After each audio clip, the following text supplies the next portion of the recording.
So anybody that says we haven't invested money down here, I think that they're off base.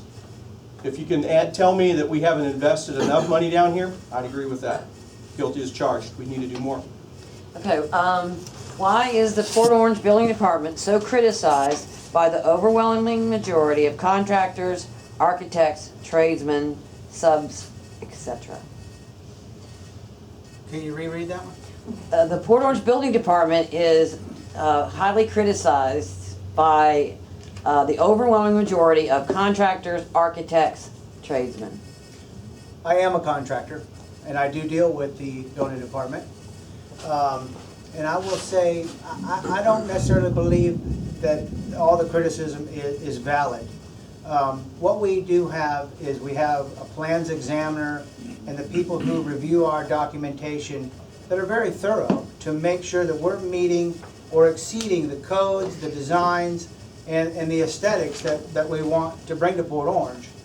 A lot of times when people come in there and they complain about it's hard to get a building permit or it's hard to do this, a lot of times they come in unprepared. They don't have the right documents. They don't have the right drawings that it truly takes to walk yourself through that building department. If you start with a good foundation, which is a good architect or a good set of plans, a lot of times you'll be able to get through. Now don't get me wrong, we do have a very stern plans examiner. We've been there. He's been there, he's left, and he's come back. The guy is truly an encyclopedia. And I know that if you can relate to him and listen to him, he'll tell you what you need to do. And he'll also tell your designer what you need to do. But other than that, I mean, if you come in with a good foundation, a good set of plans, I think you'll find it a little bit more easier. But don't get me wrong, I think it's because we have a firm set of rules, we have a firm set of visions of what a building is supposed to look like. You combine that with life safety, welfare, site plans, engineering, and landscaping. It's a total package that, again, for the city of Port Orange to make the next project better than the last. One of my big themes is opening Port Orange government so that we can all come to understand the Port Orange story. I do my best to do that, and there are large holes in that understanding. I don't know the answer to your question as to why it is so difficult, but I do know it's difficult from first-hand experience. I had 3 major projects with the city. The first was, where I am located, is a subdivision. So that was a whole process. The building I'm in was a second process, and the building I built and sold was a third. I employed competent professionals, design professionals, and they wring their hands and pull their hair trying to deal with the Port Orange Building Department. I have a very good friend, a surveyor, Mike Meyer Surveying, who swore to me at the end of the last project he would never work in Port Orange again. It wasn't worth it to him. To my knowledge, he's never worked in Port Orange. Now let's go back to this secrecy, this opaque, this non-transparent operation. I would suspect there's direction, there's pressure coming down from some level, from some person, and people are trying to take conflicting direction from day to day on what it is they are meant to be doing. Now, one thing, and it's my understanding this will improve things as soon as it's implemented, design professionals, I think, are now going to be able to submit their plans electronically. That will be huge, because when my projects were done, the last one being 3 or 4 years, 5 or 6 years ago now, everything had to be submitted on paper, 10 copies at a time. So we change an I or a T or anything else, boy, you've got to send back in 12 sets of plans. So the Port Orange Building Department is a nightmare to deal with. It has been.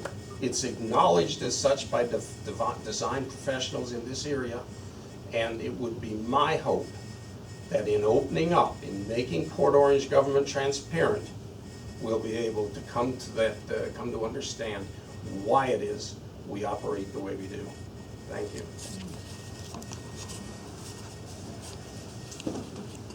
I'm not going to suggest that there's anything nefarious or that anybody's done anything under the table or anything like that. I don't know that. I'm not even going to suggest that. But I do know there are certain realities. If you take a look at this part of the town, it was developed outside of the city of Port Orange for the most part. And then you look west and you look how beautiful a lot of the newer places. New is nice. But I think you also got to take a look at, we've set a high standard for a lot of those places. We don't you don't see signs coming out of the ground all over the place like you do in other cities. You know, that's just an example. I think when you set a higher standard, there is going to be some more there's going to be some difficulty and some obstacles that the developer has to overcome. That's inevitable. I think that's part of the equation. That's the good part. Let's face it, it's not been the most modern of organizations, and I think that that ship's finally starting to turn.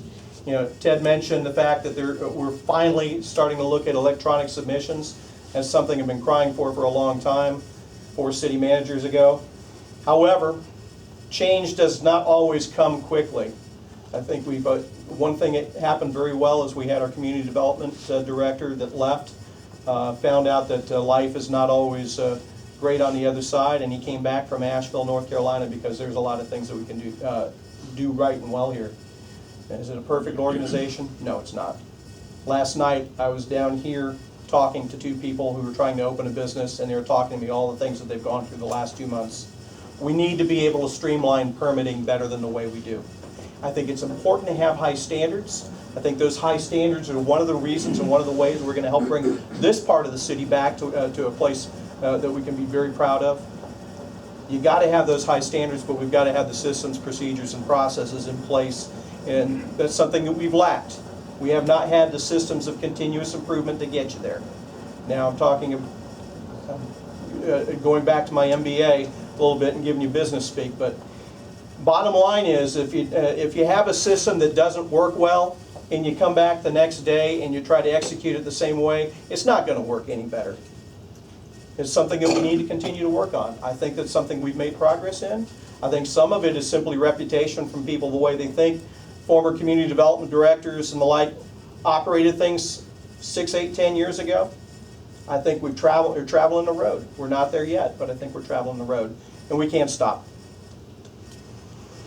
Okay, currently in Port Orange. Sherry? Oh, I'm sorry. Do I get my rebuttal? I wasn't named.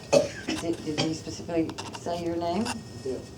Okay, go ahead. I want to thank my opponent actually for naming me, because another thought came to my mind. And this is a personal example. When I built, the city had one definition of subdivision. They didn't break it out between residential subdivisions, commercial subdivisions, and industrial subdivisions, which is what mine was. So that one-size-fits-all definition of a subdivision required that I put in a sidewalk. Now, I don't want a sidewalk in my industrial park. I do not want to encourage people to walk in my industrial park. It's a dangerous place. Forklifts, crates, tractor trailers, all day long in that place. Now, why do you think we only have one definition of subdivisions?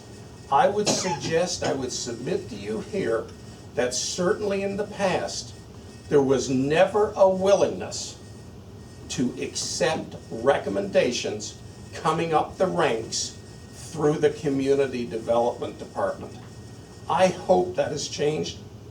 If given the opportunity, I will ensure that it's changed, because there are a lot of good ideas in all of our departments that in the past were stifled, and that is certainly one. Pete Zahn Engineering, my civil engineer, said, Ted, what do you want to do? Do you want to get this permitted, or do you want to stop and fight? I said, no, Pete, I want to get it done. So Pete designed a sidewalk in my subdivision, the plans went in, it got approved, and then I went for a variance. I needed to take the sidewalk right back out again which involved hiring an attorney, have Zahn do a whole new set of plans, and it passed planning, and it ultimately passed council. But this is a royal waste of resources on everybody's part. This is what gives people a bad taste in their mouth regarding Port Orange building. Again, I hope it's changed, and if given the opportunity, I will ensure it's changed. Okay. In a time when the private sector makes less and less, and in many cases have no pension, how will you resolve the unfunded financial obligations due to the excessive contributions our previous city council agreed to give to police, firemen, pension funds because they were strong-armed by the unions during the real estate boom several years ago? Can you read it for me? I will not. I know, it's very complicated. Okay, here we go. At a time when the private sector makes less and less, and in many cases have no pension, how would you resolve the unfunded financial obligations due to excessive contributions previous council agreed to for police and firemen pension funds because they were strong-armed by the unions during the real estate boom? I am a small business owner. My wife is a school teacher. I live paycheck to paycheck, like most people out there working. I have my own 401k that I try to contribute to every year because I'm on my own. The mistakes of the past, I can't answer to. We still need to, we have to, basically, we cannot forget the past, and we cannot forget the agreements that they've already made, and we need to make arrangements to make good on it. Moving forward, I know that we have other steps in place when it comes to pensions and firemen and policemen, but again, those deals were made before I got here. I can't answer to them. I do know that the unfunded liability is a big issue that we need to address and get paid down. But on the same token, is we can't forget the deal that was made. The deal was made. That's something that the city has to live up to. All I know is we can try and make it better moving forward. Picture, if you will, 3 balloons. The first balloon is the total pension liability, and that balloon is growing in leaps and bounds. It's doubled in the last 10 years, the pension liability, total pension liability. Picture a second balloon that's growing equally fast, and it's the assets of the plan. And then picture this third balloon that's pretty much stayed the same size. That third balloon is the unfunded liability, the total plan liability minus the total plan assets. It's actually moved upwards, but there's no getting at it. They've made overpayments to it, but it's still not bringing down this UAAL, the unfunded portion of the pension liability. And there's no way to bring it down. We're already paying, in the case of fire, over 100% of payroll into the pension. In the case of police, I think it's 70-odd% of payroll is going into the pension plan already. What is your appetite for more payments? How much do you want your taxes to go up so we can put more into this arrangement? But that's not the real problem. What I've just said so far is not the real problem. Remember that second balloon, the plan assets? They are invested in a sky-high stock market. If the stock market corrects in a serious manner for an extended period of time, that unfunded portion is going to double overnight. This is a recipe that will ultimately bankrupt this city. Be clear on that. Defined benefit pensions are an open-ended liability that will ultimately bankrupt the person that's trying to stand up to it. That's why virtually all of industry has abandoned defined benefit pensions. The only place it still exists to any extent is in government, who believe they can just keep on taxing us to cover their mistakes. Now, what are we going to do about it? I feel bad for the people that have all of their livelihood tied up in these plans. I think it is a horrible bet, a horrible gamble, that successive councils into the future are going to keep on trying to stand up to these payments. And that's assuming we don't have a serious reversal in the stock market. My solution would be, we have to cap our debt where it is. That's going to be a negotiated situation with the unions. They're going to have to cooperate. At that point, we can give them full, once we're out of guaranteeing these pensions, we can give them full authority to invest as they want. And I would suggest they start investing in real assets. The primo investment for a pension plan is something that returns a monthly return of income. An apartment building, an apartment complex would be an ideal investment within this plan. The Lomans are a pretty savvy business family, and when they sold out their funeral business, do you know what they invested in? Nearly $30 million? Apartment complexes. They announced they wanted 1,000 doors in this area, and to my knowledge, they've just about met their decision point. Now, let's ask a question. How much do you think they made on their $30 million investment last year? I will tell you it was a hell of a lot more than what the Port Orange pension plans return. I think the best one is about 2%, another one is maybe 0.75%, and the third one actually lost 1% or 2%. So that's the reality of where we are with these pensions. We can talk smoke all we want about past obligations and da-da-da-da-da-da-da-da. All happened before my time, you bet. But the elected council needs to look at it going forward, is what they need to do.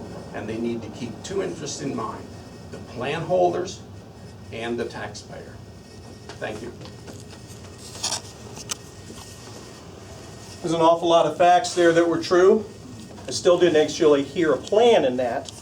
I'm going to tell you some of the things I've been working on the past few years. When I came on council at the end of 2010, it was in the middle of the Great Recession, and the pension plans were a mess. They've improved, and they've made some progress, but there's still issues with them. One of the problems we had with the pension plans is our employees were not invested in them. We were asking fire people, we were asking police, put 0.5% away. Right now, a fire is what, 8% or 8.5%? 8% of their salary goes directly. They are now investing in their pension plan. Police is 7.5%. So they're investing in their pension plan. A dozen years ago, the city was not even investing in our pension plan. They were letting the market returns take care of it all by itself. That was foolish. I can't turn back the clock. None of us were there then, and if I could, I would.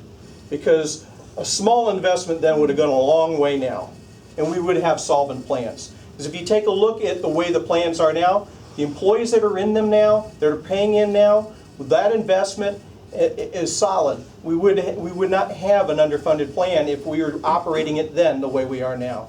We are trying, we budget to put money into those pensions every year the way our actuary says. When we have shortfalls as far as employee turnover, and it allows us to put the budgeted amount in, even though that person's there, we go beyond that and we stay within our budgets. Is it a mess? Yes. Do we have promises to keep? I cannot tell an 82-year-old former firefighter that I've got to take your pension away. Yes, we've got to keep those promises. Those were made when they were working. That's the deal they signed up for. That's the deal they get. But the deal that they're getting right now is a very different one. A very different one from what they're getting even just 5 years ago. They are not only, they're not just literally vested in it from a financial standpoint, but they're literally vested in it as they are paying into those plans and they are participating fully every time they pick up their paycheck. Now, my dream scenario would be, is I'd like to give people a little bit more flexibility as to what to do with their money. I would like to be able to say, hey, this is what it's costing me. Mr. 27-year-old fireman, Mr. 29-year-old police officer, if you want more in your paycheck right now and invest less in your future because you need it, because you're starting a family, I'd like to be able to do that and give them that flexibility. I'd like to be able to see that 49-year-old firefighter who family, their kids are grown, their mortgage is paid, who wants to put more of their salary into an investment plan, which, by the way, we have changed to be able to include real estate in those investment plans. Those investment managers can now do that. If those people wanted to later in life make those decisions, they should be able to do that. The problem is, right now, we have in the state of Florida, whatever you do with retirement, it's one size fits all. And when you have 82 police officers, there isn't one or two opinions. You're going to have a dozen opinions about what different situations are. So it's very hard, it's very difficult, and it's something we got to continue to work on. But I think we've made a lot of progress. They're participating right now. We've got a long way to go, I'll admit that. But we haven't sat on our hands, we haven't done nothing. That's a lot of money they're putting into their own plans. The city's investing a lot of money every year, and that's something that we didn't do a dozen years ago. You can't repeat the mistakes of the past. We are doing it differently. All right, this is for you, Mr. Green. Are we getting a 2-for-1 for mayor, or are you an individualist? Your father was mayor for quite some time. I will say this, my father instilled in me values, giving back to my community, being fair and being honest. I don't always agree with everything that he does or whatever and what he says, but I do believe that he's instilled the values in me that it takes to be the right person for this job. I will tell you that I am my own decisions, and I will be making my own decisions, and I don't take influence from anybody other than the residents. Thank you. For all the candidates, I believe that we have a great fire department.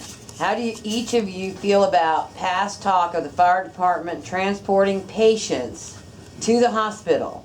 Most people I've talked to are pleased with the present system. It is my opinion that transporting is not a moneymaker. It is a loser.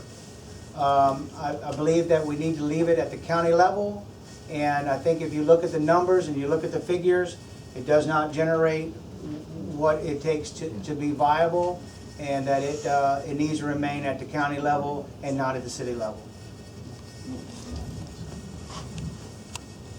Do you need me to repeat the question? No, I think I can remember it well enough. I am a numbers person. I want to see the numbers on that proposal. Now, I met with the fire union a week or so ago, and they asked me that exact question, and I asked them for some numbers. The numbers they provided were to go into transport, Port Orange would need to hire an additional 15 firefighters. 3 per station times 5 stations.